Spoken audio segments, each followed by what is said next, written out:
Good morning, everyone.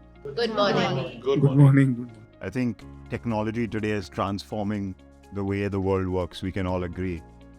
But are we ready to embrace the transformation and keep up with the technological change in this sector? That's the real question.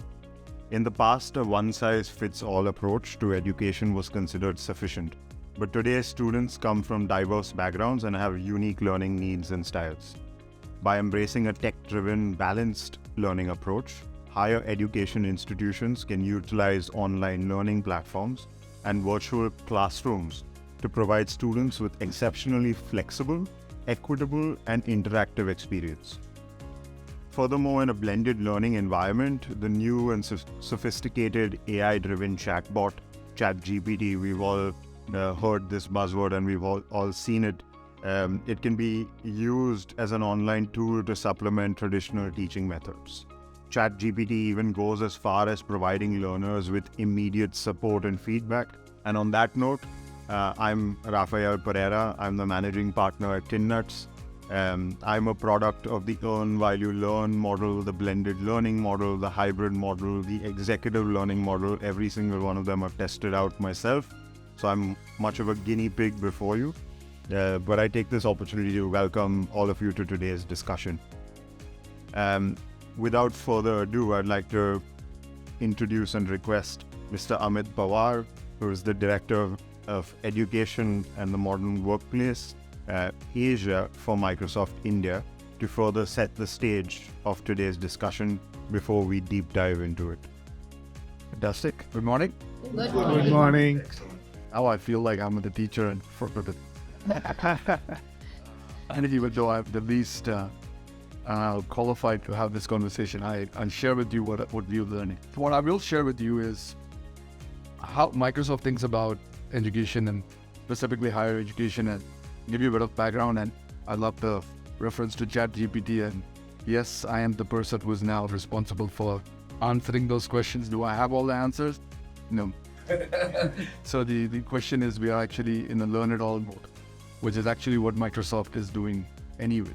So we fundamentally think about, digital transformation as the industry depends on higher education and higher education depends on industry.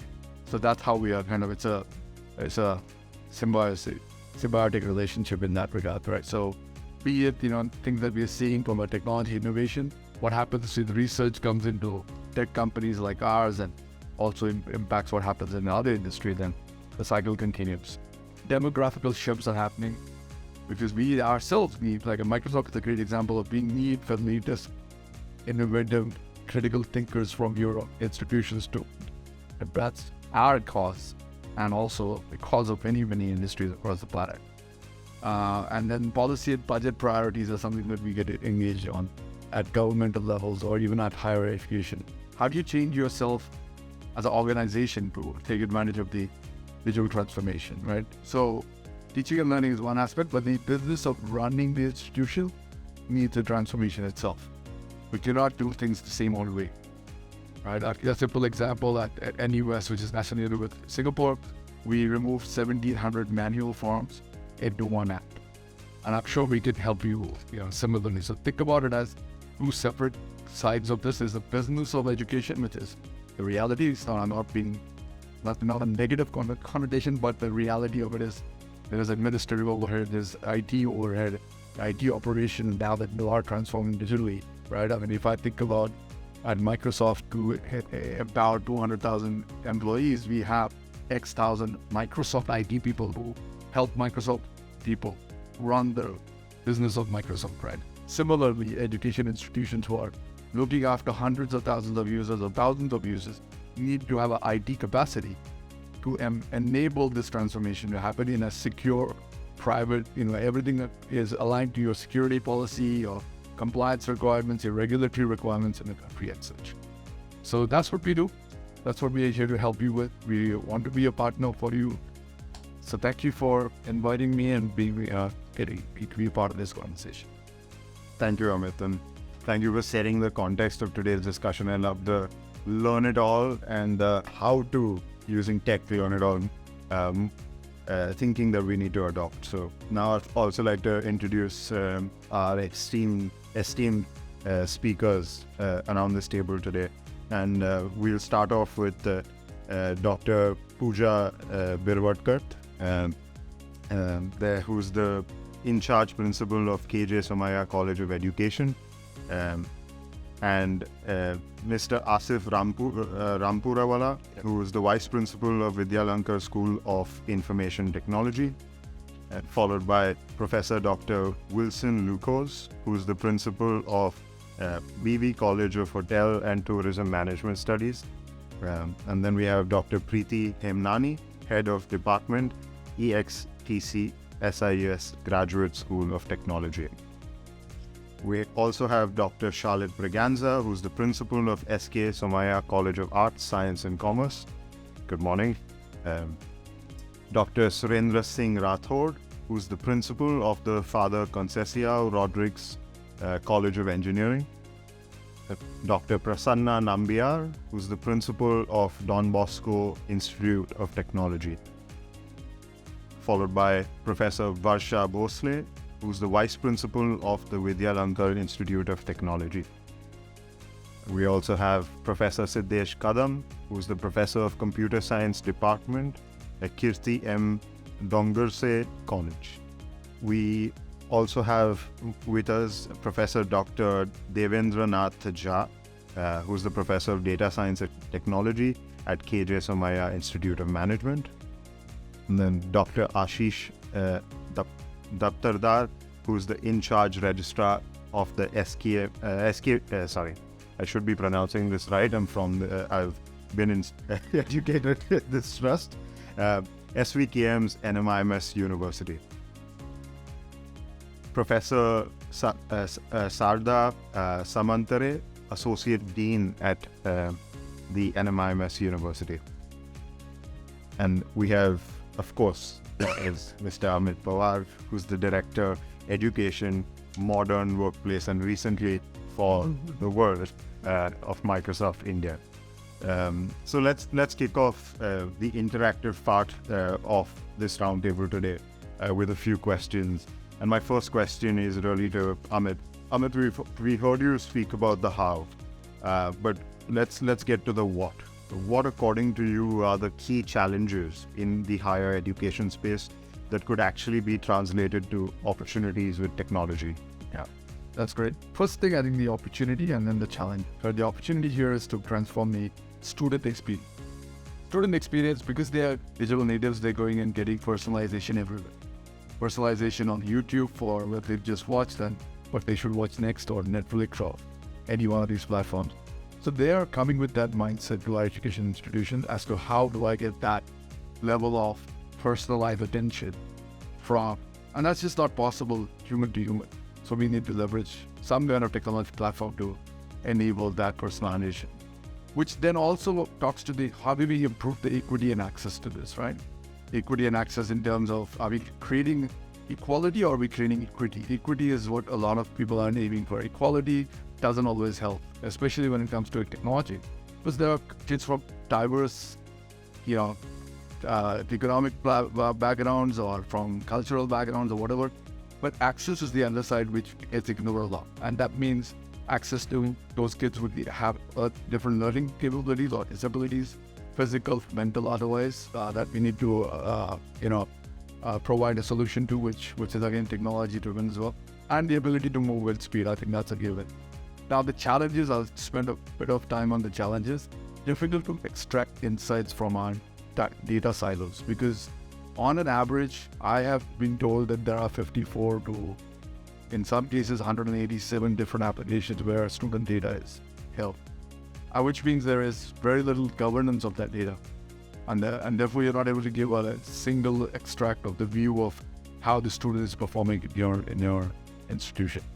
Data security and privacy is a huge problem in education. That's a challenge because, to my previous part, why very little effort goes into the IT operations of the institution. So we need to pay attention. And I don't know if you know this, education is the most hacked industry on the planet, full stop. It isn't on the Microsoft view, it's a fact. Thank you, Amit. And it seems like Microsoft has taken a lot of initiatives to enable such opportunities where for this segment. So on that note, I'd like to ask a few questions to all of you speakers around this table. And let's start with the first question. And I'd like Dr. Jha, Dr. Himnani, and Professor Kadam, if you could share with us your insights. So there is more and more use of emerging technologies such as artificial intelligence, machine learning, virtual and augmented reality, and blockchain in education. Could you share your experience with these technologies and their potential impact on teaching and learning? Go ahead. So what we are doing in spite of this traditional class blackboard and PPT teaching and learning, we initially divide our students in groups of fast and slow learners, and we conduct various activities to make it experiential learning.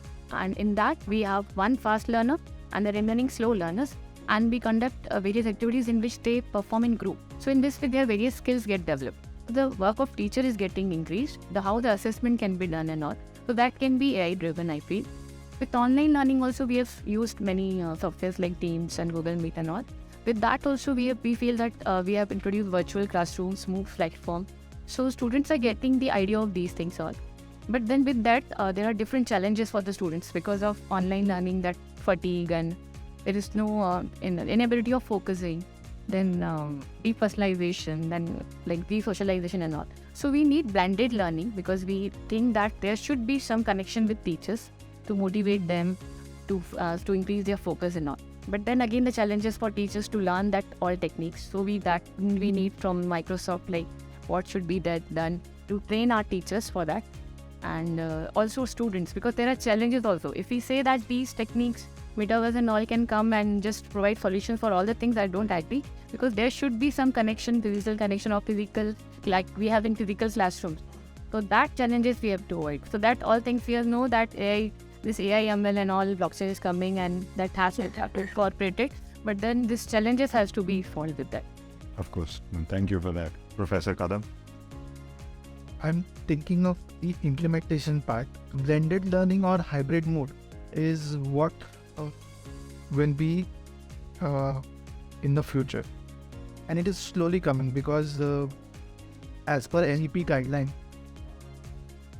the UGC is also expecting that 40% of the courses can be conducted in online. So that is part and parcel of the framework now. Okay.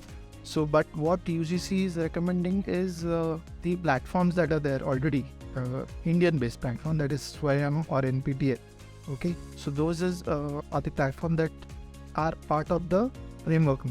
Okay. So what my suggestion would be, so in the policy, this thing itself, okay, so whatever guidelines Swayam or NPTEL are following, if Microsoft can come up with the same framework, okay, then those can be implemented at the college level.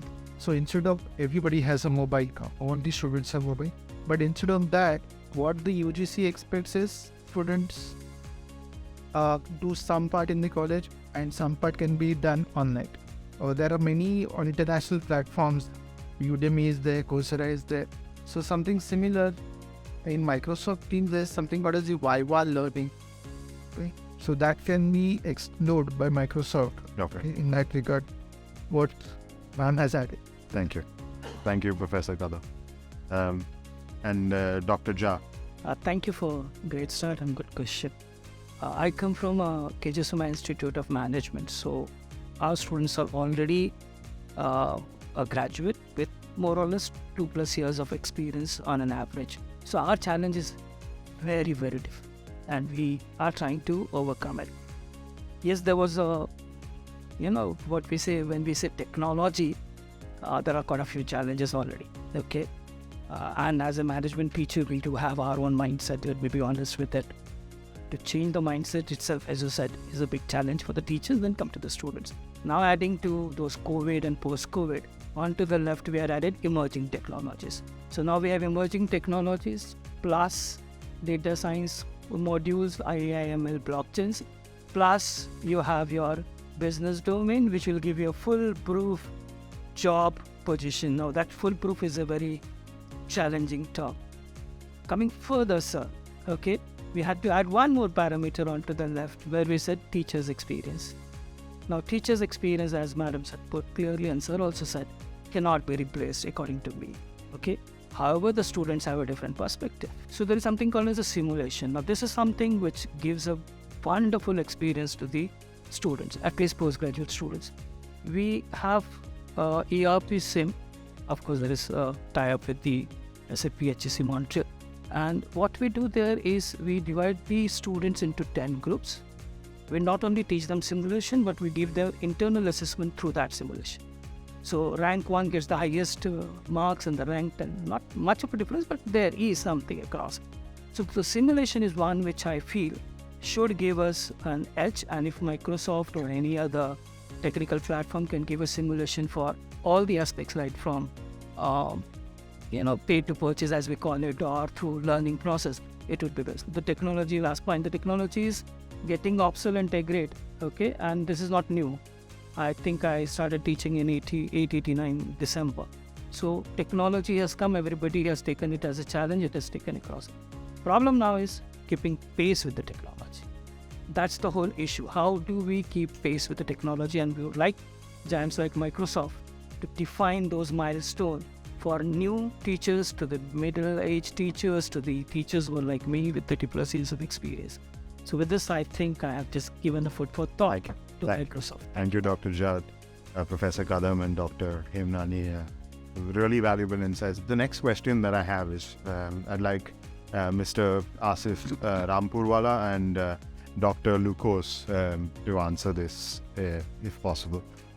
What are the key challenges involved in implementing emerging technologies for higher education, and how can educators overcome them? Well, good morning, everyone. I was just, putting my thoughts together while this was going on, and one of the things which I was falling back on was a statement which my son made yesterday. So I had bought a gift for my younger daughter. So I have an elder son who's 13 and my daughter is 7. And it was a DIY puppet, So when I gave it to her and she wanted, like any child wanted to play with it, so she wanted me to make the puppet ready for her because she couldn't understand it. It was complicated. So I just started, breaking the pieces out and starting to put it all together. And my son comes up to me and tells me, wait, why are you not watching a YouTube video first?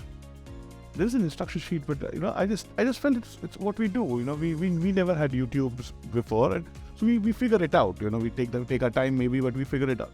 And that stuck with me. Like I said, this doesn't need YouTube, but my son will first want to do a YouTube video on it before he actually even tries to get it together. My son comes probably from the YouTube generation, where they YouTube first. They actually go online and watch it, they listen to it. And now my daughter would probably be a ChatGPT generation where you will have a single source of truth. And if it is giving me only one answer, that's the only way I know to do things. And maybe what it really is impending in terms of education is pre-thinking. So one of the things which come with emerging technologies is that you try to ease it out to a point where education is not about easing it out. It's probably to toughen it up more. You need more challenges for the thinking to develop, for children to be able to do more. So maybe that's a very personal experience which happened yesterday, and I couldn't stop myself from bringing it to the table. But I think that's one of my points which I wanted to put it forward. Thank you. It's really brilliant and relevant. We've all seen the evolution of even instructional sheets with IKEA furniture from going 1D to a video which is 2D, and then someone else on Urban Clap or Urban Company actually doing it for you after watching the video and reading its transcripts. As well, so really valuable insights there. Dr. Lucas. Well, good morning, all of you. Now, if you fall back when the pandemic took place, we did not know how to connect. We didn't know how to go forward from there. We need to put in the students and the groups, and we need to make various clubs. We need to have groups inside, multiple things there. So the technology today, I think the emerging technology, what Mr. Powell was talking about, I think is going to evolve every day. And as an educational institute, and it's going to be a bigger challenge for us. Secondly, how the educators are going to work on. The first is what our requirement is. I suppose the colleges who are here, they are quite big enough to understand, and they are doing it bigger. First is I have few data storage, and that is going to be a major challenge. We're talking about cloud-based storage. We're not talking about computer-based storage. I suppose everything is going to be out of space. Now, when we store it on the space, the second question which comes is the security part. How are we going to handle that part? Third comes data management, and the fourth we will say implementation. So I suppose a teacher who goes into the class, he needs to have an assistant having an IT background person sitting behind. Because I'm very sure and very confident any teacher going into the classroom will not be so tech savvy who can handle 4 things at one time. So you need to employ people from IT background, which is going to be a major challenge. I would say in near future, education is going to become so costly. The fees which is, I think, going to be charged today as 8 lakhs per year, it's going to double up to 16 lakhs per annum. So how are we going to deal with those problems? Do we have that kind of infrastructure first and foremost? Because the computers today, we at i7 is going slow. Tomorrow when we talk about speed, when we talk about connectivity, when we talk about even the meetings, what today we have with universities, with the vice chancellors, people across, you must be knowing many people go offline sometimes. Because infrastructure-wise, we're not ready. I'd like to go back to what you said earlier and then sum up what both of you just said. I mean, we're in this constant search for truth. Also, every student is looking for the truth. We're trying to help them arrive at what the truth is. But I see that we're looking to students today who are finding the new oracles or the tellers of truth. And that could be ChatGPT, or that could be YouTube or Google. But on that note, my next question would be to Professor Vosley, specifically on ChatGPT. And how do you think AI-driven technology like ChatGPT can enable personalized learning experiences? Thank you, Microsoft and Mint, first of all, for giving an opportunity to speak on EduNext topic. Coming to your question, Rafal, first of all, I would like to put highlight on what is meant by personalized learning.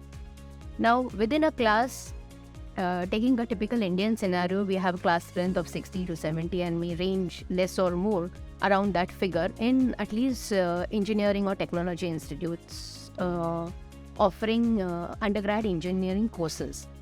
Now, when I speak about what is best for me, to some level, accreditation bodies have divided the learners into slow learners or fast learners. And we concentrate on that group as slow learners, what best I can give so that he or she copes up with the learning. And for fast learners, what is that I can give to the learners so that they can excel. But going much to the personalized level becomes difficult when there is human intervention. With human intervention, that personalization or the individual touch, probably we are not able to focus on. Probably I am a fast learner, I understand things fast. So that device or that technology may offer me more things that I can take within the same time span. Probably Miss X is a slow learner. So for that individual, I'm not able to cope up with this space. So you take this first, you take this later. So any technology, like we have also been partners with Microsoft. We have campus-wise license of Microsoft since 2010 or 2012, if I'm not wrong. So with this technology, probably the complete life cycle of a learner from the moment he enters into the campus till he graduates and remains an alumni should be taken care by the technology. So today what happens, if organization X works on this technology, organization Y works on another technology, there is a lot of matter, but at times learners may get distracted with to choose. So that knowledge filtration and the right approach to the learner would be what the education institutes would look forward. Of course, infrastructure, we need to have strong IT infrastructure to implement all this. But that complete cycle, if it is taken care by one technology, probably it is easy to understand further. If I take some part of this technology, some part of that technology, then that aggregation becomes a challenge for the learners is what I feel. These are my little thoughts. Thank you. Thank you for your insights. Really appreciate that. And I think learning at convenience or the pace of the learner is really important, moving from the fast learner to a slow learner concept. But in the context of technology-driven learning and it becoming increasingly prevalent, I'd like to use that as a segue into the next question and ask Dr. Birwatkar and Dr. Briganza if you could share some ways in which blended learning can promote educational equity here. So thank you for the opportunity, and just take you back to 2020, and that was a time when the first call came that the next meeting is going to be on Zoom, and all of us said, what is Zoom? And from there we have come to a where you talk about any technology and we say, yes, we are ready for it. Unfortunately, the moment we came back to, we took a U-turn and went back to the physical classrooms. And that's what we are doing at the moment in our institute also. So we completely forgot that, there could be a good blend of online as well as offline. And of course, we did have challenges when we talked about the space crunches, especially in a city like Mumbai, or when we were looking at remodeling the home life, to emote the classrooms. But I thought we could successfully navigate through all these challenges. And then, the big question is, why do we go back to our original state? And that's what we are doing across most of the educational institutes. We are back to almost a good amount of traditional teaching learning which is happening in the classroom. But something, in a nutshell, these experiences have led us to explore the blended learning. Again, when we talk about this equity, I'll just give you an example of a recent trip to Kutch where Sumaya Vidya Vihar is looking into converting these heritage buildings in very, very remote villages of Kutch into libraries. And we are, so these are all very beautiful heritages which have been, after the earthquake, abandoned, and we're not changing the structure, but we're just renovating them to make them educational hubs, basically libraries. When we went there, we realized that the village didn't have a doctor, okay? But they didn't have any kind of, water filtration mechanism. They had basically not much of modernization, but everybody had a mobile. Okay, students didn't have a laptop. The school's desktop wasn't working, but they were all very well versed with the mobile. And then we realized that, why don't we start these, educational programs for these students where they come to the library, and we use these libraries as these blended learning this thing where we talk to them about a lot of things that we could do from here. And this is where I think we can really bridge this digital divide, especially sitting in a place like Mumbai where we are deliberating on Microsoft and all. We completely forget that when we talk about equity, we have to look at the very, very rural areas, because unless until you don't have these self-paced learning modules very, very suitable to the needs of the learners, till then, no matter how much we talk sitting in rooms like this, we are missing out the grey realities of education. Thank you. That's really powerful. Dr. Briganza, your thoughts on the ways in which blended learning can promote educational equity. Thank you, Microsoft. I come from an institute which caters to mass education. And even during the COVID times, many of our students have been in rural areas, and we have students coming from Jammu Kashmir. So they often have this problem of, reaching out, and tech problems and maybe Wi-Fi problems. But somehow they were able to manage. And Microsoft has really helped us, because Somaya campus has Microsoft Teams. So thank you so much. You were able to reach out to most of our students during that time. And what is more important is, these students have accepted it. They're able to respond. They're able to understand. They're accepting it. And yes, when you talk about education equity, it's not equality. It's you're giving a support to a particular student or a learner to succeed. So when you are developing that, what we did is in our institute, we do have students coming from different income groups. We have physically challenged students. So we have put them into different groups. Okay. And these students, we give a separate, consideration to these students. And we have as teachers, somewhere, as most of the panelists around have said, we need some way to even upskill ourselves. Upskilling is very important. And I just want to make a note of these two. There's a subject called accounts and a subject called maths. Now, these teachers or these faculty are not able to, if Microsoft can really help us how to, with these two subjects, because I normally find that the faculty in these subjects don't use these learning tools. So there's something we could do about these. I'm smiling because I think with Excel and this inbuilt formulas, those act like hacks to a lot of what those teachers are trying to teach. On that note, I think it's a great segue to bring in Dr. Rathod and Dr. Nair. And Dr. Nair joins us, and she's the principal of the Vivekananda Education Society's Institute of Technology. My question to both of you is, how should educators make themselves future ready to meet the growing demand and adoption of tech-driven learning? Good afternoon, everyone. I would say that here everybody was talking about the divide between teachers and students. Coming from a technical institute, we could adjust almost very easily with the technology. Most of our teachers accept maths, as madam is saying.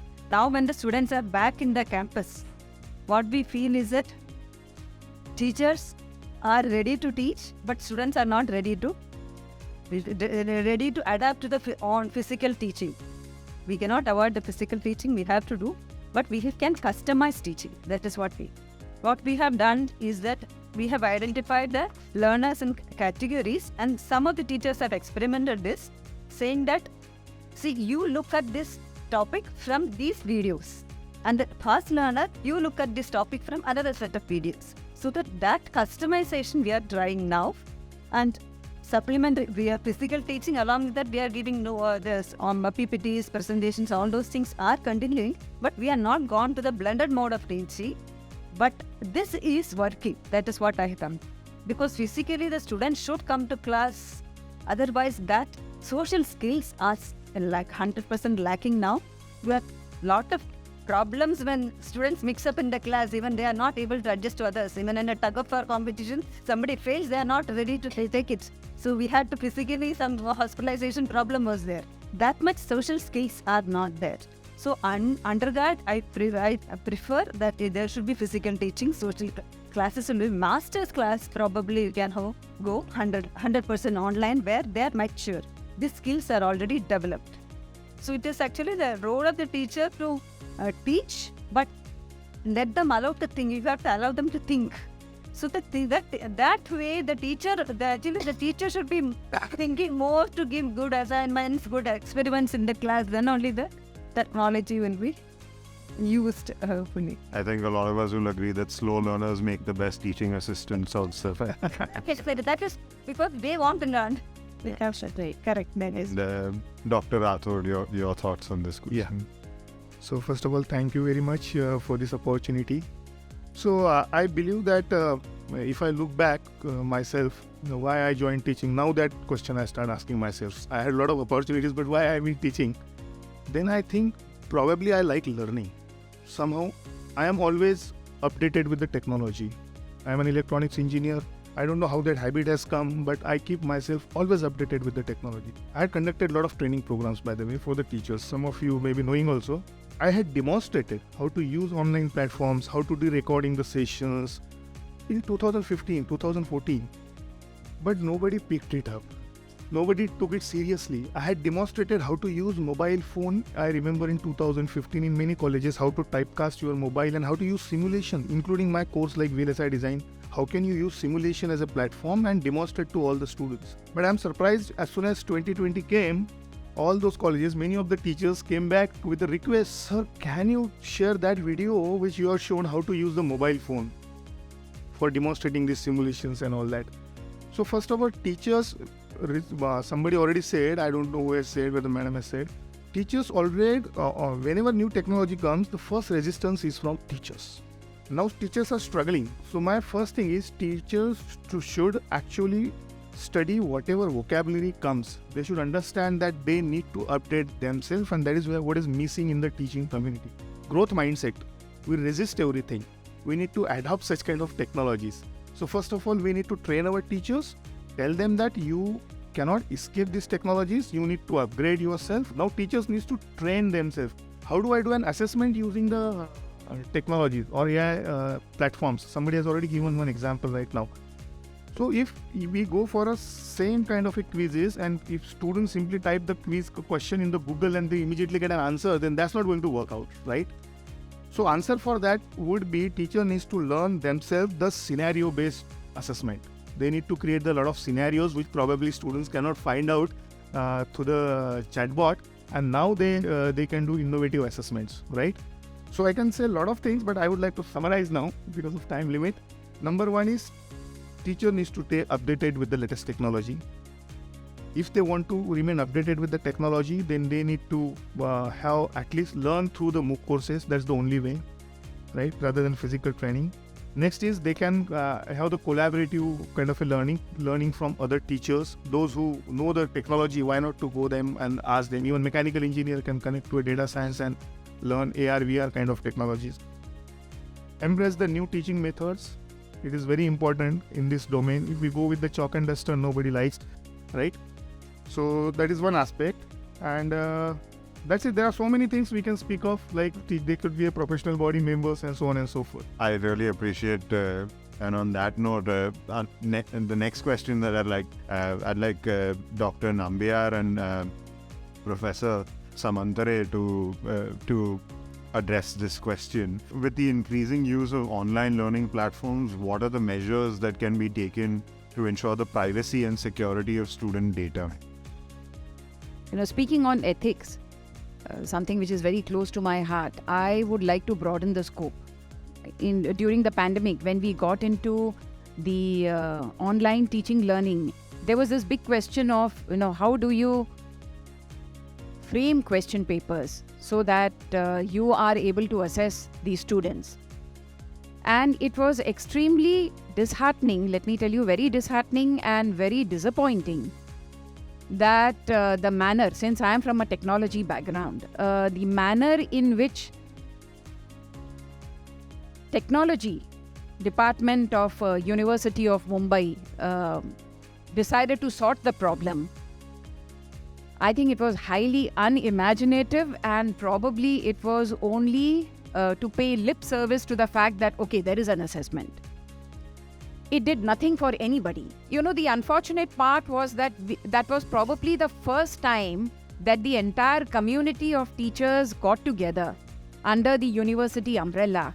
And all that we were discussing was, how do we deliver the papers, and how many questions, and what were the contents, and so on and so forth. So I think ethics begins over there. That at the end of the day, as an educator, you have a commitment towards a community. And I think probably there's a lot of ethical consideration also in the manner in which you start looking at technology. So you cannot reach a stage, and I'm so glad that this has been shared by so many people, that you cannot reach a stage that technology becomes the be-all and end-all of education. It cannot. I think, as people have very rightly pointed out, technology has to complement it. I come from a mechanical engineering background, and for me, this is extremely important because that's what we have learned in the industry, where any amount of virtualization cannot make good mechanical engineers. You just need to feel everything. Yeah. So I think probably a lot, when we talk in terms of ethics, I am not even getting into data encryption. I am not even getting into safeguarding data. I am looking at the bigger ethical problem. Are we even looking at that? And are we, thinking in terms of how do we find a solution for that? Absolutely. Yes. students, but also for the faculty and the. And for the system, I think it's all about, is the system ethical?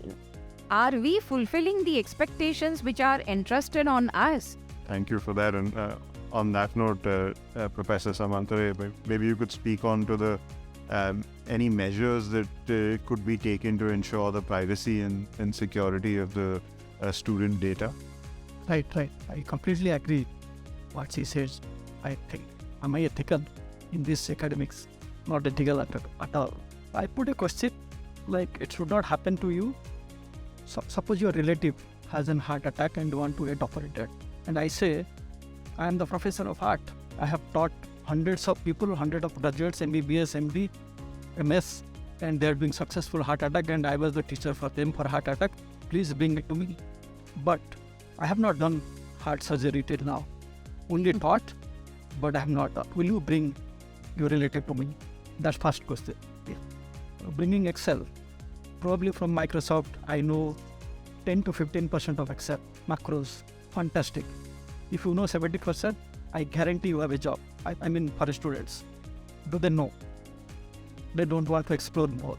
Whatever is happening, whatever came to my mind, I did it. I don't want to do experiment. So that online, YouTube, all these things are making us to go in a shortcut path. So depth is lacking. So that mindset has to change, and bringing this online and technology, if your fundamentals are strong, then you love getting that from YouTube, a little bit hint when you are failing. That helps, not that start from YouTube. To me, this online GPT or whatever still is just like a tool. Today it is there, tomorrow it will not be there. I don't know blockchain will be there after 5 years or not. So these are like tools. We need to focus a little bit on fundamental and be ethical. Really valuable insights on shaping the learning for a student based on what they're going to be exposed to, the applications, the industry applications. And in fact, my next question was going to be around student-centricity itself. And this question is to Professor Marathe and Dr. Daftardar. What are your thoughts on student-centered learning approaches and their potential to improve student outcomes in higher education and help make students future ready or work ready? Good afternoon, everyone. First, I would like to point out one serious thing regarding the question itself. Why higher education? It should be education per se. Student-centric approach for all the student, not just for one, or higher education. Okay, coming to the adaptability of the teacher, we moved on to what is called as overhead projectors, LCD projectors, and now this smartboard. We in SVKM is partnered with Microsoft, and our all classrooms are what is called as smartboard enabled. Suddenly there was a change for me. Blackboard, which was my bread and butter, was removed. And from tomorrow, you have to take lecture on the smartboard. First few months, not days, months, I took help of my students. How to do it? They helped me. Later on, I found that this tool is so fantastic that suppose if I rub out something in the chalk and dot method, and if I want to recollect that, it's gone. I can here simply bring back my slide. This was, I have told 5 minutes earlier. Otherwise, it was in air. So technology helped me. Suddenly, while teaching certain concepts, I have to move to, say, YouTube. Once again, earlier method was difficult. I have to explain. Here I can show. Student should get the knowledge. And the change that happened in the students, they started enjoying. Here we just can't say or technology is useful or not useful. No doubt it is going to be useful. Few years ago when Google came in picture, everybody said that, oh, now What should I teach my student? Because they know everything. You use it. Go beyond that. Google is there, but who will explain them the concept? So when we talked about technology, use technology in such a way that it will enhance teaching learning process. Now it is our job to use ChatGPT for the betterment. Let competition be between Microsoft, Google. We are not concerned. We have to use them for the betterment of our student. And if we can do some part of it, I think at the end, our major stakeholder, student, will be at the game. Thank you. Okay, good afternoon. I just had some thoughts, especially the focus of the question is about student-centered learning approaches, and is there a potential to improve student outcomes? And I definitely have an optimistic view about it, yes. So if I look at my student outcomes, what are coined later on as program outcomes and things of that sort, I'm now trying to take a fresh look at these student outcomes from the perspective of this new generation. All the speakers spoke about what these students are doing, what are they skilled at. The tone in the latter half of this discussion was they are not that thorough. They haven't studied it to that depth as they should. As ma'am mentioned and sir mentioned, if you are an instrumentation student or a mechanical student, get your hands dirty. If you are turning the valve, you can't simulate it. If you really have to know how much the pressure you have to apply, really have to live it on a shop floor and do the things the hard way. That is the success part of it, which is sadly lacking from the simulation era as it was. And when we talk of preparing students to become workforce of the future, there is a human side besides the technical side, which I think needs some deeper focus. What we are making possibly are pandits. What we should make are jnanis. There's a difference between pandit and jnani. Jnani is the one who knows when to apply the knowledge. So there is a difference between the two as I perceive.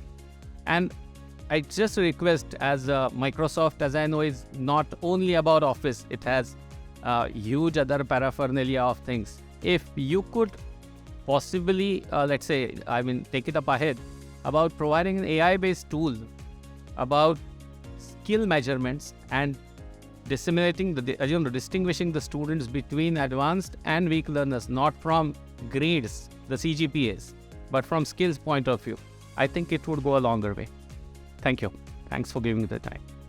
I really appreciate everyone's viewpoints on that. I think it's quite evident that many institutes have already embraced the blended learning or hybrid model. Now we have a demo on generative AI and metas. All right, thank you everyone. It's been a great discussion this morning, so thanks for sharing all those insights. I was actually able to capture a few of the points that we discussed. I think many of us try to use flipped classroom in our classrooms. How can technology play a role in that? Many a times you may struggle with different types of technology. You want to send the notes, you have to engage with an LMS. You want to record a video, you have to go for a video recording software. You have to explain the concept, multiple different aspects of technology. So how can you really solve for that? The second aspect is really on, you getting on the students accessing their data in one's own language. Many of us, maybe not the private institutes, but the state universities, they have students coming in from various, remote areas. They would be more comfortable in using technology in their own language or in a regional language. So if, let's say on Teams, I have shared some notes in English or for that matter in any language, I can simply ask Teams to translate it for me. So over here, you are seeing something written as Anuvad Kare or translated. I can translate whatever was written in English to Kannada over here. And similarly to any other language, I can do that.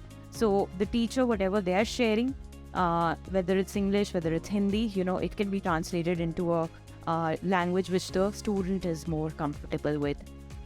Let's go quickly to the next aspect,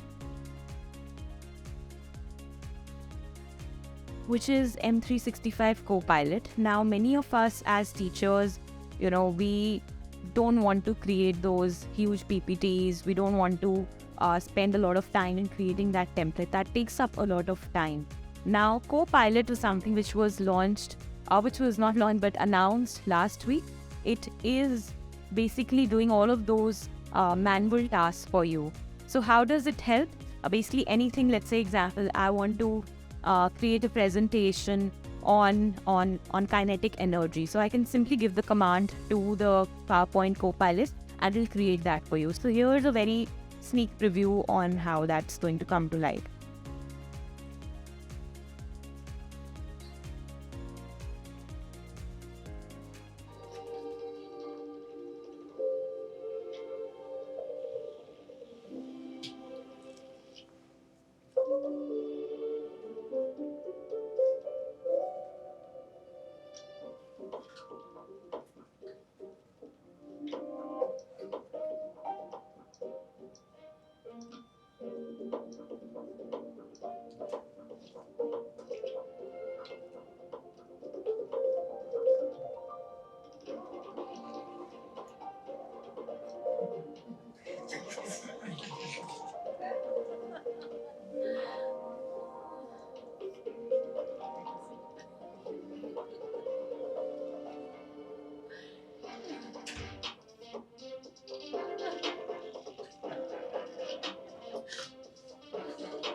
So the name Copilot is because, you are still the pilot. You are in control of the command of the vehicle, of the airplane. So it's you who's in command, not GPT, not generative AI, but it's just going to help make your work much more easier. And if you're interested in a deep dive demo, we are here. We can, schedule that for you later as well at your convenience. Thank you so much for this opportunity. Thank you. Thank you to all the speakers at the table. Just two things, there are feedback forms in front of you, if you could fill those out. And then lunches are at Citrus on the lobby level. Lovely engaging conversation. Thank you so much.